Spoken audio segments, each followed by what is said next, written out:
has the BCS's last defender in the media bailed on it. From the Opubco studios in Oklahoma City, this is the Press Row. I'm Mike Sherman here with the Oklahoman columnists Jenny Carlson and Barry Trammell, and we're talking about the latest Bowl Championship Series pairings. Barry, in today's editions of the Oklahoman, and also in a story posted right now on News OK, you say the BCS blew it. To which critics of the system like Jenny say, of course they blew it. Tell us your disappointment with the BCS. Well, I thought they had a chance. I mean, every year we have one title game that everybody looks to, and a bunch of games that most people don't care about. I thought this year we had a chance to have three of the Fiesta, the Sugar, and the Orange Bowls all have great dramas by putting the little guy against the big guy. We had Cincinnati, which is in an automatic qualifying conference, but remains sort of an outsider in the blue blood world of college football. Boise State and TCU. Split those teams up, put them against the big boys, the Iowa, Georgia Tech, and Florida, and you got a compelling matchup. Hey, can the little guy pull off the upset? So we didn't get that. We got TCU and Boise going against each other. To me, it's a waste of two good storylines. Wow, the BCS messed something up. This is a total shocker, Barry. The BCS, you could almost see that they were going to get this wrong. The fact that you had a chance to have TCU and Boise State play other BCS, those two coming from non-BCS conferences, playing BCS schools, would have been great. Now, somebody out there may say, but what if they both lose? I say, what if they both win and show us how good they are? I mean, I think people would be compelled to watch those games a lot more than seeing those two teams match up against each other. That's what these non-BCS teams fight all the time, is they're having to schedule each other to try to make a name for themselves. Why not give them a chance to actually play against those BCS conferences? Barry, I think you made the point about in the NCAA basketball tournament anymore, sometimes they match up these mid-majors early and knock each other out. I think we've got another case of that this time with this game. So what is the BCS defense for doing this? Well, I think it was more of a case where each individual bowl sort of looked out for itself rather than the good of the whole. They just went in order. You draft, and this year Sugar got to pick first. Sugar, Fiesta, Orange. Fiesta, Sugar was the order of selection. Sugar got first pick and took Florida and Tim Tebow. You can't blame him for that. And then the Fiesta had the next pick. Fiesta, it looks to me like, went with TCU. It needed to go with Iowa to ensure that everybody gets spread out, but it went with TCU. Get the number 3 team in some rankings. Number 3 team, big power ranking, and then the Orange decides to sell tickets by getting Iowa to play Georgia Tech. Can't get a Boise State. Boise State would have a hard time, getting to Miami, Florida. So just each individual bowl looked out for itself. And it's too bad because they really did have a chance to do something great with these matchups.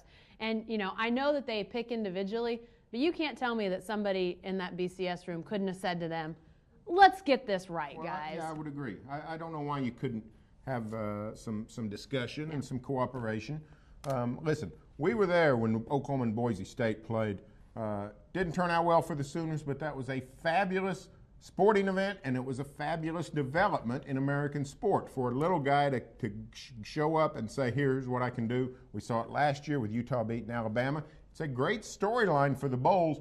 The Bowls come under all this attack. You've attacked them in the last 3 minutes, and this is a chance for them to counter and say, here's one of the things we can do. We can provide these great matchups and these great storylines and these great opportunities for the little guy, and it didn't happen, even though the chance was there this year. Jenny, is it enough that the BCS and people who support it can say that they got it right with Texas versus Alabama? Well, I mean, who could screw that up? I mean, that was a foregone conclusion, I think, that you had, if whoever won the SEC game, and then if Texas won the Big 12 game, that was what was going to happen. So to say that, well, they got that right, well, no kidding. I mean, a third grader could have got that right.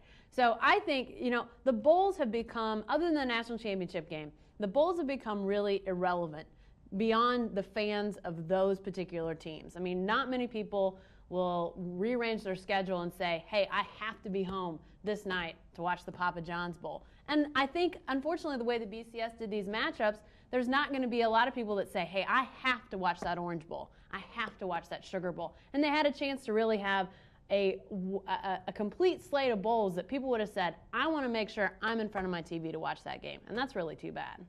What we've seen is some of the second-tier bowls actually become just as good a games as the BCS bowls, and that's silly. I mean, no offense to the Hawkeyes and the Yellow Jackets, but Iowa, Georgia Tech, I mean, that's no more interesting to me than one of a dozen games every Saturday.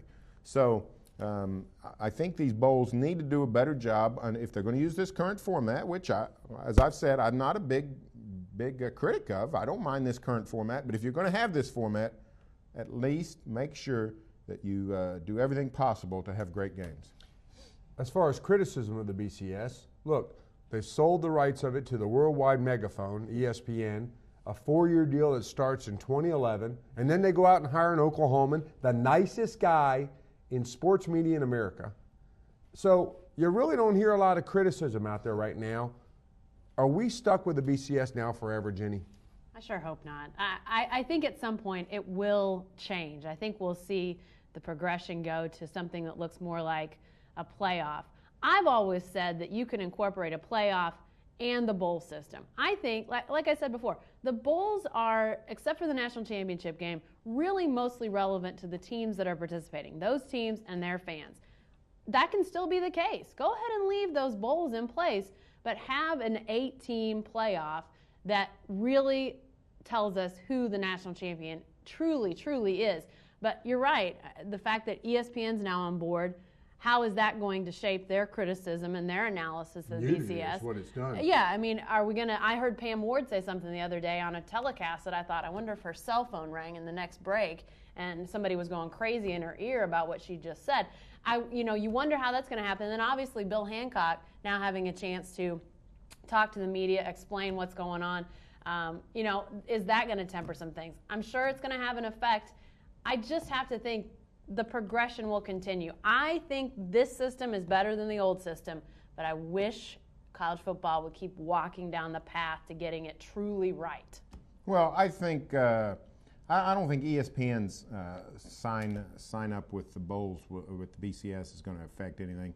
If criticism worked, the bowls would have died a long time ago. I mean, the truth of the matter is, college football power brokers, which are university presidents, some athletic directors, conference commissioners, don't want a playoff. So until they want one, they're not going to have one.